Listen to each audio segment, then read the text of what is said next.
Boa tarde, mais uma vez. Nós do Centro Espírita Despertar da Consciência temos o prazer de proporcionar para vocês mais uma palestra pública na nossa tarde de hoje. Hoje nós teremos a presença virtual do nosso irmão Jânio Serafim, do Centro Espírita Novo Horizonte de Serra Talhada, que traz para a gente uma palestra com o tema Muitos são chamados e poucos escolhidos. Mas para dar início, vamos à nossa prece inicial. Pai de infinita bondade, amigos da espiritualidade que nos acompanham a cada momento da nossa vida, mais uma vez estamos aqui reunidos para vivenciarmos mais uma palestra pública, hoje trazendo a mensagem do Teu Evangelho, Senhor, para que possamos compreender onde muitos são chamados e poucos escolhidos. Que o nosso coração esteja sempre aberto a esses ensinamentos e que o Teu poder e a Tua graça se faça presente em todos os momentos da nossa vida. Que assim seja. Que todos nós possamos ter uma boa palestra e tirar um bom ensinamento e um bom aprendizado dessas palavras que o nosso irmão irá nos trazer de hoje, no dia de hoje. Que assim seja. Gente, muita paz, que o Mestre Jesus continue nos abençoando. É sempre uma alegria voltar a estar com vocês,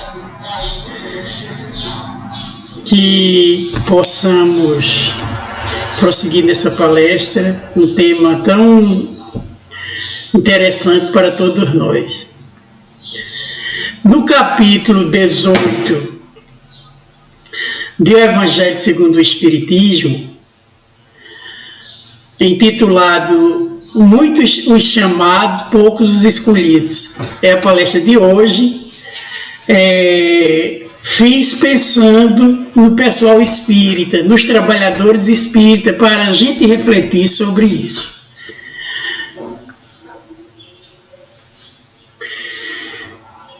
Qual é a árvore? Vamos adivinhar. Vamos saber qual é essa árvore.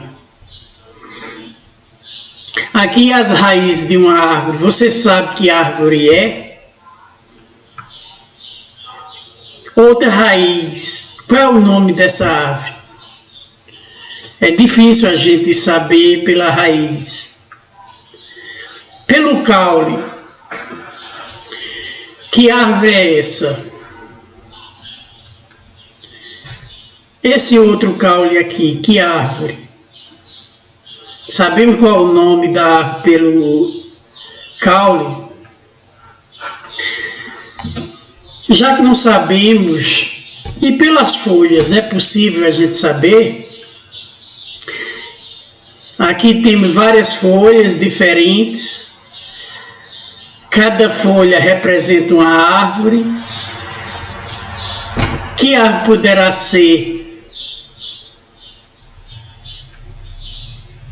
Jesus, o nosso mestre, teve a oportunidade de tratar sobre isso, dizendo assim: pelo fruto se conhece a árvore. Quer dizer, a gente não conhece a árvore nem pela raiz, nem pelo caule, nem pelos galhos, nem pelas folhas. A gente conhece a árvore pelo seu fruto. Por exemplo, aqui a gente vê mangas e pelo fruto a gente sabe que vem de uma mangueira. Aqui a goiaba, pelo fruto a gente sabe que vem da goiabeira. O coco, do coqueiro. A laranja, da laranjeira. O umbu ou imbu, do umbuzeiro ou imbuzeiro. A maçã da macieira. Então, pelo fruto é muito fácil reconhecer a árvore.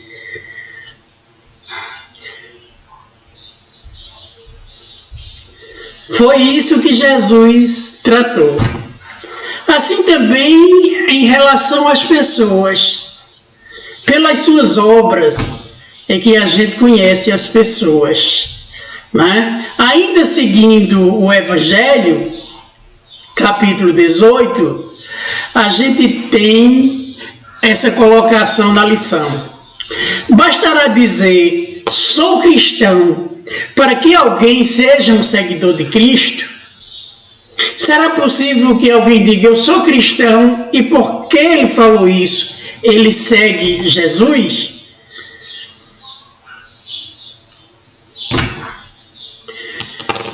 E, na sequência dessa lição, a gente encontra, procurai os verdadeiros cristãos e os reconhecereis pelas suas obras. Assim como Jesus falou, reconhece-se a árvore pelos seus frutos. Da mesma forma, o cristão é reconhecido não por dizer que é cristão, mas pelas suas obras. Nós temos, como espírita, de estar atento a isso. O verdadeiro espírita é igual ao verdadeiro cristão. Está no Evangelho segundo o Espiritismo. Quer dizer, o verdadeiro espírita, né, aquele que entende os ensinamentos de Kardec como correto, é igual ao verdadeiro cristão, aquele que entende que os ensinamentos de Jesus estão corretos. Por quê? Porque um é o mesmo que o outro. Mas Kardec é superior a Jesus? De forma nenhuma. Jesus está dando luzes à frente de Kardec em matéria de evolução. Mas por que o verdadeiro espírita é a mesma coisa que o verdadeiro cristão? Porque o Espiritismo não trouxe nenhuma moral nova. Na questão do comportamento, como a pessoa deve proceder nas diversas situações da vida, o Espiritismo não trouxe nenhuma moral nova. Apenas facilita o entendimento e a prática dos ensinamentos de Jesus. A moral que o Espiritismo apresenta é a moral que o Cristo. Por isso que o verdadeiro cristão é a mesma coisa que o verdadeiro espírita. Porque o que Jesus ensinou, o Espiritismo absorveu como a grande verdade e recomenda para todos. Daí essa afirmativa, o verdadeiro espírita é o verdadeiro cristão. Os dois são a mesma coisa, porque os ensinamentos de Jesus são os ensinamentos que os espíritas devem proceder, porque Jesus é o ser que Deus apresenta à humanidade. Jesus trouxe para a humanidade a mais pura moral, a mais sublime moral. Tivemos vários mensageiros aqui na Terra, vários missionários, e esses missionários nada mais eram do que enviados do Cristo. Mas Jesus veio à Terra também. E ele, por ser um espírito perfeito, trouxe a mais pura moral, a mais sublime moral. Daí, no livro dos Espíritos, tem um ensinamento dizendo que o ser que Deus apresenta à humanidade, a todos nós, para servir de modelo e de guia, para ser aquela pessoa que sirva de orientação para o nosso comportamento, é Jesus. O modelo e guia para cada um de nós, o modelo e guia para a humanidade. Foi isso que o Espiritismo trouxe. Siga os ensinamentos morais de Jesus. Na explicação do Espiritismo, por isso o Evangelho segundo o Espiritismo, que é para explicar os ensinamentos de Jesus à luz da doutrina espírita, todo o Evangelho recomenda que a gente siga os ensinamentos de Jesus. Kardec ainda tem a oportunidade de colocar esse ensinamento: reconhece-se o verdadeiro espírita pela sua transformação moral e pelos esforços que emprega para domar suas más inclinações. O espírita começa a absorver os ensinamentos. Então ele começa a se transformar, começa a vencer o egoísmo, vencer o orgulho, vencer suas imperfeições, se transformando. E continua na seara espírita se esforçando para domar todas as suas más inclinações, todos os seus defeitos morais, seus vícios, suas paixões inferiores. Aí o espírito é reconhecido por isso, pela transformação moral que faz em si e pelos esforços que faz para vencer todas as suas imperfeições. Por exemplo, vamos dar aqui a colocar algumas situações. Essa pessoa espírita, agindo assim com desonestidade, com corrupção, é uma pergunta para a gente analisar. Uma pessoa que está na seara espírita e age assim.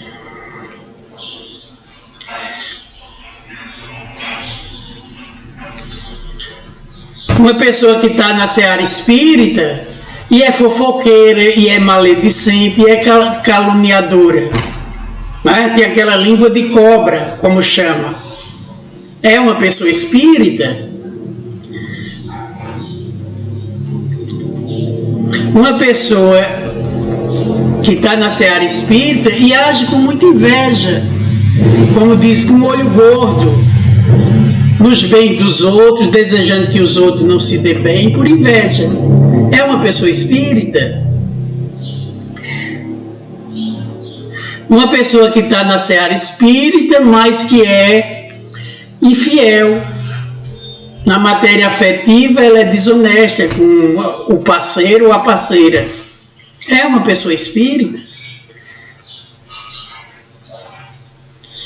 Porque Jesus coloca muito claro, o espírita não é aquele que segue os ensinamentos de Jesus, a moral de Jesus.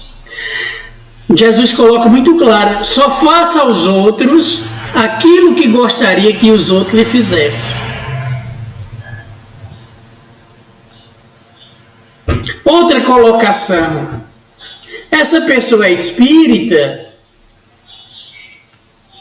extremamente apegada aos bens materiais, o seu amor é ao dinheiro, aos bens, escrava do dinheiro. O seu Deus, né, é o dinheiro. Essa pessoa é espírita. O que é que Jesus trata sobre isso? Jesus diz assim: ninguém pode servir a dois senhores, porque ou odiará a um e amará o outro, ou se prenderá a um e desprezará o outro. E conclui: não podemos servir a Deus e a Mamon. Uma pessoa extremamente apegada aos bens materiais, como ela pode ser espírita? Essa outra situação: uma pessoa odienta, né, que guarda muito ódio, que é vingativa, que é explosiva, irritada, quando a gente chama temperamental, qualquer coisa está agindo na violência, é uma pessoa espírita? Nós temos agido dessa forma? Essas colocações, essas situações são para a gente se colocar dentro e ver se a gente é espírita ou não. A gente não segue Jesus. Jesus recomenda o quê? O perdão das ofensas. Se perdoados aos homens as ofensas que vos fazem, também o vosso Pai Celestial perdoará as vossas ofensas. Perdão, né? Pedro pergunta a Jesus: quantas vezes devo perdoar o meu irmão? 7 vezes. Aí Jesus diz: ó Pedro, nós devemos perdoar 70 vezes 7 vezes. Quer dizer, devemos perdoar sempre. O Espírito não segue os ensinamentos de Jesus, é o fruto, ele perdoa. Porque o próprio Cristo não só ensinou, mas ele exemplificou todas as situações, né? Quando foi morto, crucificado, do alto da cruz ele disse: Pai, perdoa-lhes, porque eles não sabem o que fazem. Deu um exemplo grandioso de perdão para todos nós que somos seguidores dele. Quando chegar a nossa vez de perdoar, ele espera que nós perdoemos também, já que a gente é seguidor do Cristo. Essas pessoas são espíritas, né? Orgulhosas, se sentindo superiores aos outros, né? Nariz empinado, são espíritas. Quais são os ensinamentos de Jesus que a gente deve seguir? Jesus tem a oportunidade de dizer: aquele que queira ser o maior, seja o servidor de todos, porque a pessoa orgulhosa, ela é o sentimento de superioridade. O orgulho é o sentimento de superioridade pessoal. A pessoa se sente superior aos outros. E Jesus disse: então, se a pessoa se sente superior, ela quer ser maior, então que ela ajude mais, que ela sirva mais as outras pessoas. Esse é o maior. Essas pessoas são espíritas, egoístas, né? Eu em primeiro lugar, eu em segundo lugar, eu em terceiro lugar, só pensa em si, né? Você veja nessa imagem aqui, nessa foto, tem 4 pessoas sentadas no banco e atrás do banco tem aí um indigente, né? Mas as pessoas estão indiferentes a essa situação.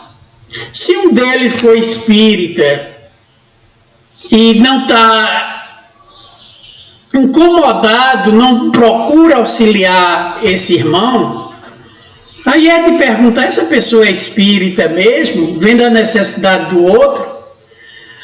Porque os ensinamentos de Jesus, no que diz respeito a auxiliar, a gente chama de caridade, que é a bandeira, uma das bandeiras grandiosas da doutrina espírita.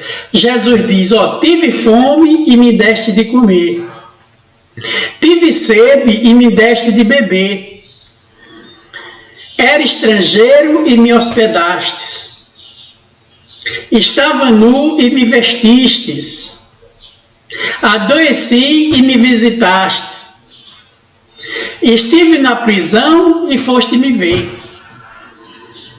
Mas quando foi, mestre, que a gente fez isso contigo? Quando foi que tu tivesse fome? Quando foi que tiveste sede? Quando foi que tiveste nu? Quando foi que adoeceste?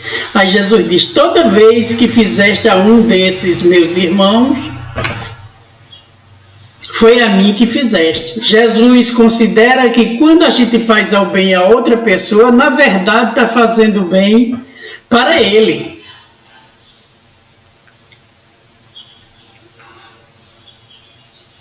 A gente aponta os defeitos das outras pessoas, a gente está sempre ligado sobre os erros das outras pessoas e apontando, né? Que tem esse ensinamento aí, essa imagem da pessoa apontando o dedo, né? Que é o símbolo da acusação, né? O dedo indicador mostra o defeito do outro, mas o polegar aponta para cima para resistir, mas 3 dedos estão apontados para você mesmo. E traz um grande ensinamento essa imagem da acusação. Então a gente acusa os outros, mas a gente poderia acusar nós 3 vezes. A gente aponta os defeitos dos outros. O que é que Jesus trata a respeito disso? Já que a gente busca seguir os ensinamentos do Cristo.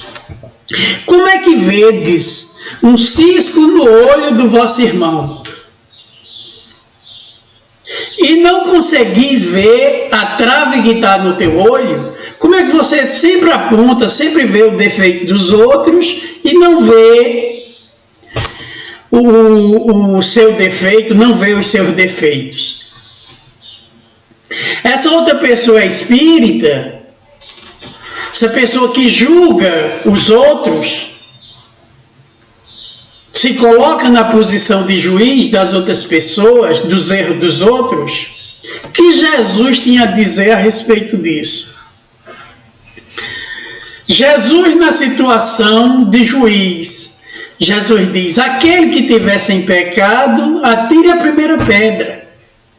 Né? Quando ele teve com a mulher adúltera, que naquela época era apedrejamento em praça pública, a pena, e Jesus foi colocado para ser juiz, ele disse: eu não te condeno.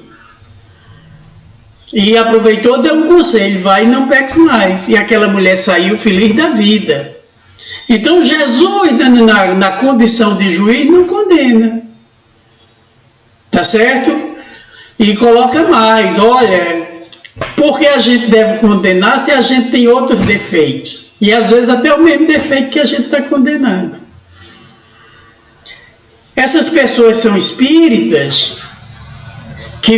essas pessoas que vivem acomodadas, ociosas, né, com preguiça, são espíritas. O que Jesus tem a dizer a respeito disso? Meu Pai trabalha até hoje. Deus, que é o Criador de tudo, a inteligência suprema do universo, todo poder, toda bondade, todo amor, trabalha até hoje. E Jesus ainda confirma: e eu também trabalho. Porque nós que somos imperfeitos, né, vamos levar uma vida ociosa. Se eles, o Criador de tudo e o Espírito perfeito, trabalha constantemente, por que a gente vai ficar sem trabalhar? É da gente refletir. Essa pessoa espírita, né, a pessoa hipócrita que usa máscara, finge ser aquilo que não é. A gente colocou até uma definição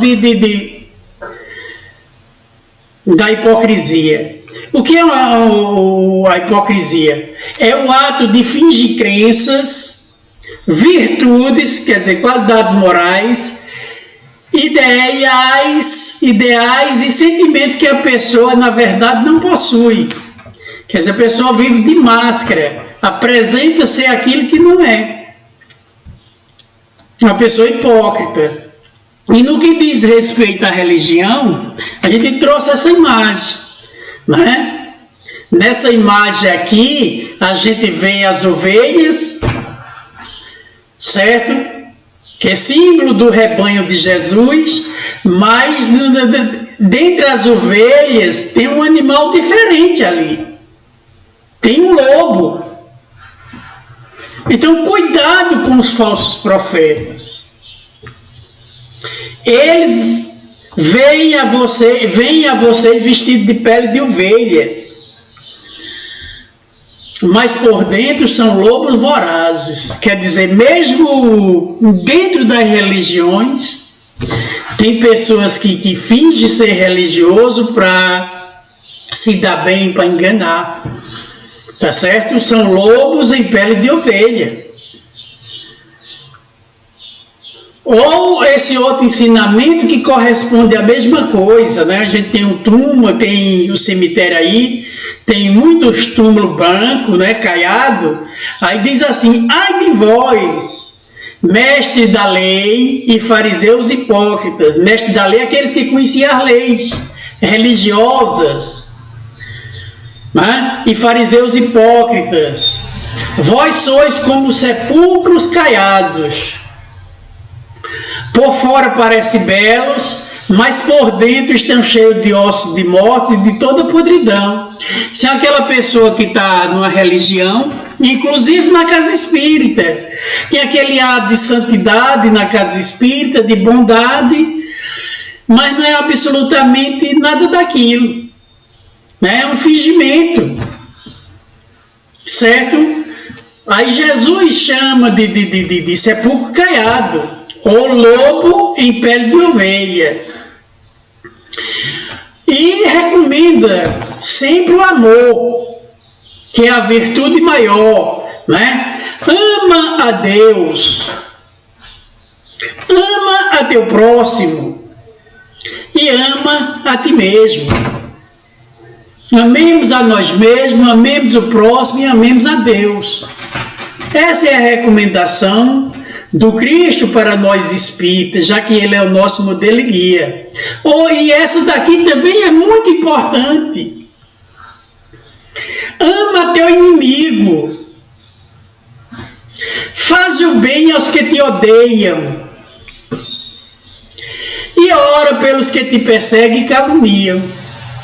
Ama teu inimigo, faz o bem aos que te odeiam e ora pelos que te perseguem e caluniam. E completa Jesus, a fim de serdes filhos do vosso Pai Celestial, que faz que nasça o sol para justos e injustos, e caia chuva para bons e maus. Porque se só amardes os que vos amam, que recompensa tereis? As pessoas de má vida também amam aquelas que os amam. Então a recomendação do Cristo é que a gente ame também o inimigo, faça o bem aos que nos odeiam, e oremos pelos que nos caluniam, pelas pessoas que nos perseguem. Uma recomendação excelente. Não é botar no mesmo lugar do coração um amigo, uma pessoa querida, e no mesmo lugar colocar o inimigo. Não. Mas que a gente se esforce para a gente não ter ódio, não se vingar, não fazer o mal e auxiliar as pessoas que são nossas inimigas, se colocam como inimizade. Acabar com a inimizade, fazer o bem às pessoas que nos odeiam e orar pelas pessoas que nos perseguem e caluniam. Enfim, Jesus recomenda: amai-vos uns aos outros como eu vos amei. Então que a gente são esses frutos que ele recomenda do nosso comportamento para que a gente seja realmente um verdadeiro cristão, para que a gente seja realmente um verdadeiro espírita. É pelos frutos, não é pelo que a gente sabe, é pelo que a gente faz daquilo que a gente sabe.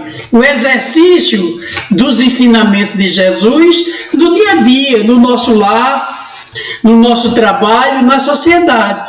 A vivência. Por isso Jesus coloca, é pelos frutos que se conhece a árvore, né? Não é por ser religioso. Daí é colocado assim: todos os que reconhecem a missão de Jesus dizem Senhor, Senhor.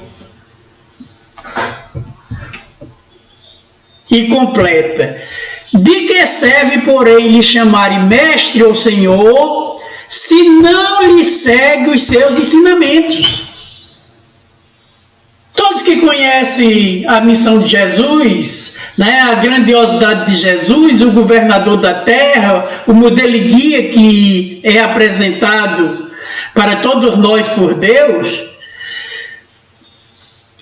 os Espíritos fazem essa colocação: de que lhe serve lhe chamar de mestre e senhor se não segue os ensinamentos? Por isso que a gente botou a letra maiúscula aqui, né? Negrito e grifado. Não adianta saber, a questão é vivenciar e colocar na prática. Porque a fé sem obra é morta. Temos que ter a obra, temos que mostrar o fruto daquilo que a gente sabe. No livro Nosso Lar, no capítulo 13, a gente tem um material excelente. Às vezes as pessoas não gostam da pintura, ou não gostam da leitura, mas essa leitura é muito importante para todos nós. E eu gostaria que vocês acompanhassem essa leitura. É intitulado No Gabinete do Ministro. Decorrido muitos minutos, chegou-me a vez. Penetrei no gabinete em companhia de uma senhora idosa, que seria ouvida em primeiro lugar, por ordem de precedência. O ministro recebeu-nos cordial, deixando-nos à vontade para discorrer. Nobre Clarencio, começou a companheira desconhecida, venho pedir seus bons ofícios a favor de meus 2 filhos. Já não tolero tantas saudades e estou informada de que ambos vivem exaustos e carregados de infortúnios no ambiente terrestre. Reconheço que os desígnios do Pai são justos e amorosos. No entanto, sou mãe. Não consigo subtrair-me ao peso da angústia. E a pobre criatura se desfez ali mesmo em copioso pranto. Olha só. Foi a mulher que foi falar com o ministro, pedindo ajuda para os 2 filhos que estavam na terra, e esses 2 filhos estavam em sofrimento. E ela, como mãe, na cidade nosso lar, estava desesperada e resolveu ir buscar o ministro para que pudesse ajudar os 2 filhos, ela mesma. Embora ela diga, eu reconheço que os desígnios do Pai são justos e amorosos. E começou a chorar. O ministro, dirigindo-lhe um olhar de fraternidade, embora conservando intacta a energia pessoal, respondeu bondoso. Mas se a irmã reconhece que os desígnios do Pai são justos e santos, o que me cabe fazer? E ela diz, desejava, replicou aflita, que me concedesse recurso para protegê-los, eu mesma, nas esferas do globo. Quer dizer, eu queria que você me ajudasse, me desse recurso para eu mesmo ir para a terra, para junto de meus filhos, meus 2 filhos que estão sofrendo, e eu mesmo ajudá-los. O que é que o ministro diz? Minha amiga, disse o benfeitor amorável, só no espírito de humildade e de trabalho é possível a nós outros proteger alguém. Quem me diz de um pai terrestre que desejasse ajudar os filhinhos, mantendo-se em absoluta quietação do conforto do lar? O Pai criou o serviço e a cooperação como leis que ninguém pode trair sem prejuízo próprio. Nada lhe diz a consciência, neste sentido, quantos bônus horas poderá apresentar em benefício de sua pretensão? A interpelada respondeu hesitante, 304. Bônus horas são horas de trabalho numa causa nobre, ajudando o próximo, que são considerados no mundo espiritual. Quantas bônus horas, ele perguntou, a senhora tem? Quantas bônus horas a senhora apresenta para ter a condição de ajudar o seu filho? E ela diz, 304. Ao que o ministro responde, é de lamentar, pois a senhora se hospeda há mais de 6 anos e apenas deu à colônia até hoje 304 bônus horas de trabalho. Se ela está há 6 anos na colônia, porque ela apresentou 304 bônus horas, insignificante. Que pena, a senhora só tem essa quantidade de bônus horas. Entretanto, logo que se restabeleceu das lutas, diz o ministro, se restabeleceu das lutas sofridas em região inferior, ofereci atividade louvável na turma de vigilância do Ministério da Comunicação. Ele diz, mas eu não lhe ofereci serviço quando a senhora melhorou aqui, saiu do umbral, foi retirada do umbral, veio para nosso lar. Assim que melhorou, eu ofereci serviço no Ministério da Comunicação, na turma de vigilância. Aí ela diz o seguinte: mas aquilo por lá era serviço intolerável, uma luta incessante contra entidades malfazejas. Era natural que não me adaptasse. Clarice, imperturbável, diz: coloquei-a depois entre os irmãos da suportação, nas tarefas regeneradoras. Quer dizer, já apresentou o segundo serviço. Aí ela diz: pior, aqueles apartamentos andam repletos de pessoas imundas, palavrões, indecências, misérias.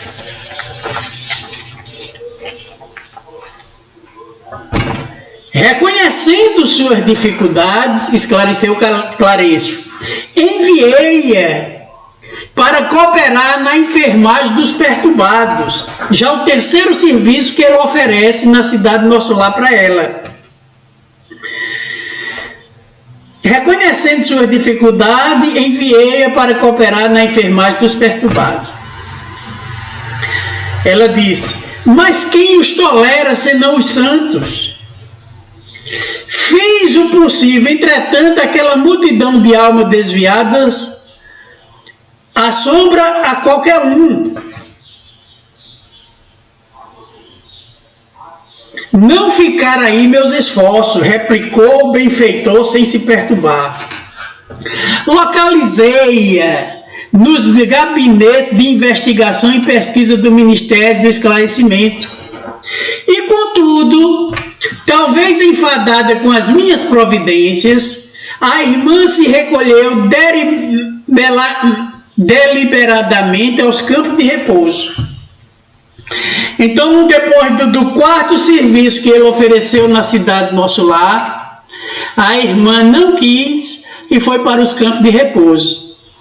Lá tem um local onde a pessoa, depois de que rejeita tudo ou não quer trabalhar, vai para o campo de repouso, fica sem fazer nada. Olha o que é que a mulher disse: era também impossível continuar ali. Só encontrei experiência exaustiva, fluidos estranhos, chefe ásperos.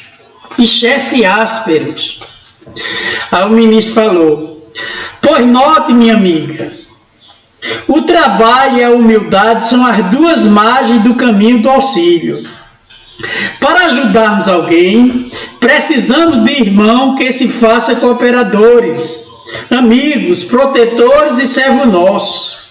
Antes de amparar os que amamos, é indispensável estabelecer corrente de simpatia.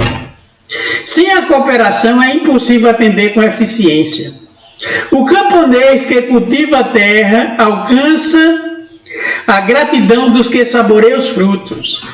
O operário que entende os chefes exigentes, executando-lhe as determinações, representa o sustentáculo do lar em que o Senhor o colocou. O servidor que obedece, construindo, conquista os superiores, companheiros interessados no serviço. E nenhum administrador intermediário poderá ser útil aos que ama se não souber servir e obedecer nobremente. Fira-se o coração, experimente-se a dificuldade, mas que saiba cada qual que o serviço útil pertence, acima de tudo, ao doador universal. Quer dizer, ele ofereceu 4 serviços, a mulher não quis, foi para os campos de repouso. Agora, sobre a notícia que os 2 filhos estão sofrendo na terra, e ela quer autorização e ajuda para ir ficar com os filhos na terra. Aí ele pergunta quantos bônus hora ela tem, ela só apresenta 304 depois de 6 anos. E ele disse: então está difícil. Aí o que é que ele conclui? Que fará, pois, na terra, se não aprendeu ainda a suportar coisa alguma? Não duvido da sua dedicação aos filhos queridos, mas importa notar que haverá de comparecer por lá como mãe paralítica, incapaz de prestar socorro justo, para que qualquer de nós alcance a alegria de auxiliar os amados. Faz-se necessária a interferência de muitos a quem tenhamos ajudado por nossa vez. Os que não cooperam não recebem cooperação. Isso é da lei eterna. Observemos, os que não cooperam não recebem cooperação. Isso é da lei. E se minha irmã nada acumulou de seu para dar, é justo que procure a contribuição amorosa dos outros. Mas como receber a colaboração imprescindível se ainda não semeou? Mesmo a simples simpatia.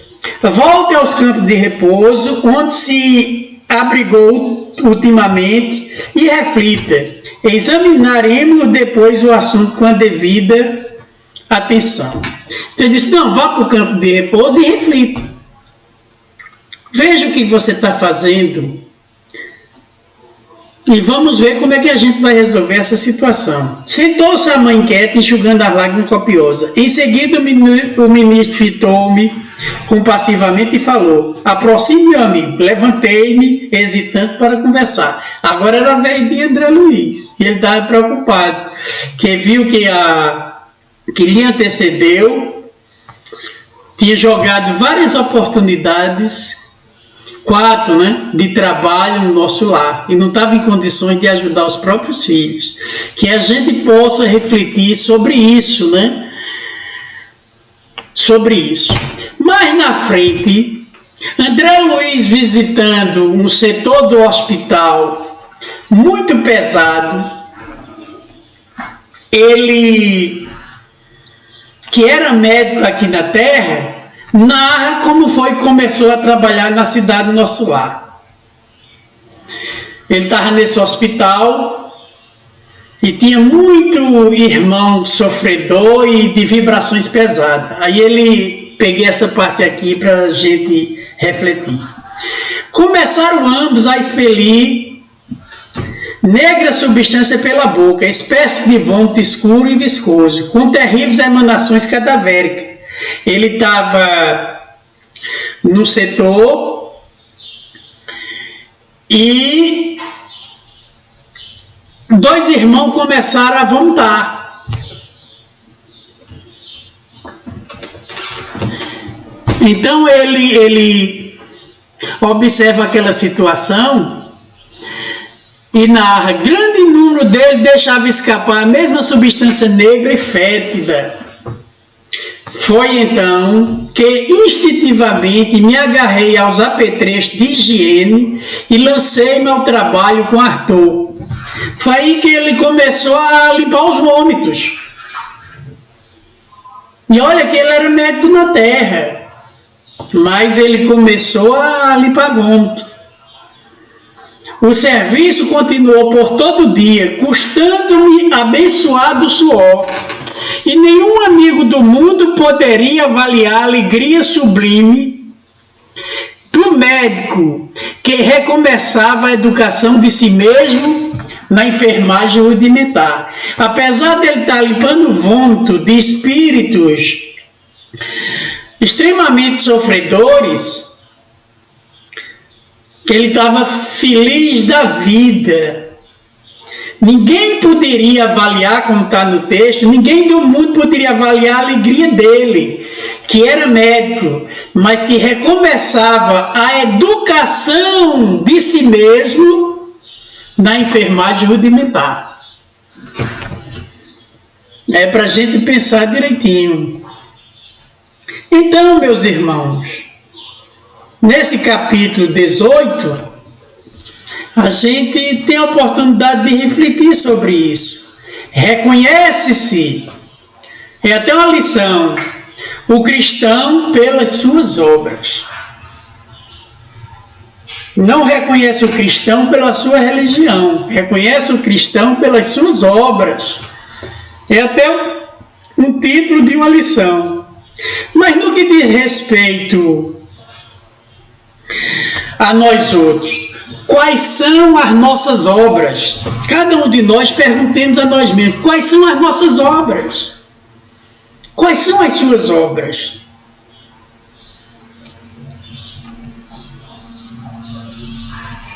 temos sempre esse convite do Cristo. Olha, vem hoje trabalhar na minha vinha. Vem hoje trabalhar na minha vinha. Esse convite é para cada um de nós. Qual é a vinha do Senhor? O evangélico é a sua igreja evangélica, mas nós, espírita, é o nosso centro espírita, a vinha do Senhor. Para nós é o centro espírita, é o nosso lar, é o nosso trabalho, é a sociedade. A vinha do Senhor é o mundo inteiro, é onde nós estivermos. Mas vamos colocar especificamente esse convite do Cristo no centro espírita. Essa é a imagem, a foto do grupo espírita Novo Horizonte. Tá certo? Que é a seara do Senhor, de todos nós que estamos nessa casa. Olha aqui o trabalho na vinha do Senhor. Você tem condições de ministrar aula? Você pode. Ministre aulas. Você tem condições de ministrar o passe? Você está trabalhando na vinha do Senhor, emitindo energias boas, ajudando pessoas? Você tem condições de fazer prece em favor de alguém? Tem a irradiação, a reunião de vibrações. É um trabalho na seara do Cristo. Você tem condições de ser doutrinador, você é médium, você pode trabalhar ajudando os irmãos sofredores, trabalhar na reunião mediúnica. Você gostaria de trabalhar, na nossa casa tem, né? Cantando, levando ensinamentos através da música, você pode estar no coral. Você tem condições de evangelizar crianças? Você pode ser evangelizador. Você está trabalhando na vinha do Senhor. Tem as palestras fraternas que a gente faz em outras casas, em outros centros espíritas. Basta ser convidado. Está trabalhando na seara do Senhor. Isso aqui é o Grupo Espírita Antônio de Pádua, na cidade de Mirandiba. Eles convidam muitas vezes a gente para lá. E vai, trabalhador da nossa casa. É um trabalho na seara do Cristo. Os bazares, né, que servem para juntar recursos para a construção do nosso centro, como vocês viram, né, tem construção. Ajuda muito, é um trabalho na seara do Senhor. A venda de lanches é um trabalho na seara do Senhor, porque os recursos são revertidos para as despesas do centro, para a construção. Aí na festa de setembro, a gente também coloca barraca e os recursos são para construção, são para despesa d'água, energia e outras despesas. É um trabalho na seara do Senhor. E é bom lembrar que a gente não vende bebidas alcoólicas, não. Estamos na festa de setembro, a gente vende bolo, vende caldo, vende lanche, só isso. Mas é um trabalho na seara do Senhor. Aí uma outra imagem. A gente faz mungunzá, faz feijoada, algumas alimentações para reverter o dinheiro para as obras do centro. É um trabalho na seara do Cristo, certo? A gente arrecada alimentos, tem pessoas que doam alimentos para a gente distribuir com pessoas necessitadas, principalmente nesse tempo de pandemia, onde há muito desemprego. É um trabalho na seara do Senhor. A gente tem um grupo de WhatsApp, onde as pessoas colocam mensagem, toda mensagem bonita, que traz algum ensinamento, alguma orientação, todo vídeo que traz algo de bom, é um trabalho na seara do Senhor, né? O despertar da consciência tem o seu zap também, com o despertar da consciência, eu tenho observado várias mensagens belas também, né? Então a gente pergunta, quantas bônus horas você tem? Que não é uma moeda utilizada aqui na Terra, né? A gente poderia dizer assim, isso é no mundo espiritual, quantas horas de trabalho no bem você tem? É o bônus hora. Quantas horas você tem? Você tem aproveitado as oportunidades para trabalhar na seara do Cristo? Quantas horas de trabalho no bem você tem? É para que a gente reflita, tá certo? Vamos meditar, vamos pensar, vamos refletir sobre essas colocações de Jesus. De Jesus. Nem todos os que dizem Senhor, Senhor entrarão no reino dos céus, mas somente aqueles que fazem a vontade do meu Pai que está nos céus. Tá certo? Você trabalha no bem, você procura se modificar. Fala Jesus também da porta estreita. Olha só que coisa bela. Entrai pela porta estreita, porque larga é a porta da perdição, espaçoso o caminho que a ela conduz. E muitos são os que por ela entram. Que a gente entra pela porta estreita, que a porta da perdição é muito larga mesmo, e o caminho é espaçoso. E são muitas pessoas que entram pela porta larga. Quão pequena é a porta da vida, quão apertado o caminho que ela conduz, e quão poucos a encontra. A porta da vida exige renúncia, exige sacrifício para que a gente vença as nossas imperfeições e siga o caminho do bem, né? Muito se pedirá aquele que muito recebeu. E coloca Jesus, o servo que souber da vontade do seu amo, e que, entretanto, não estiver pronto e não fizer o que dele queira o amo, será rudemente castigado.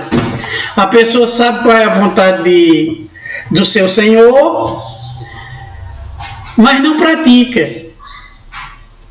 Então, ele sabendo e não praticando, ele será castigado sim, principalmente pela sua consciência depois. Mas aquele que não saiba da vontade do seu Senhor e fizer coisas dignas de castigo, menos será punido. É porque ele não sabia. Não é o nosso caso. Nós sabemos, nós espíritos, nós sabemos a vontade de Deus e o que a gente tem de fazer. Muito se pedirá aquele que muito se houver dado, e maiores contas serão tomadas aqueles que em mais coisas se haja confiado.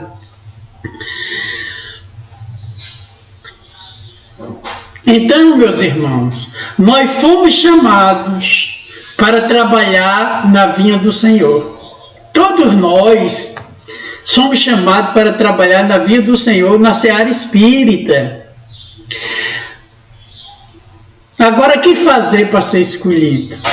O que a gente deve fazer para ser escolhido? Muitos são os chamados, mas poucos são os escolhidos. O que fazer para ser escolhido?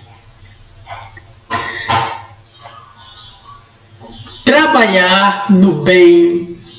Trabalhar no bem. Se reformar, fazer a reforma íntima o máximo que puder.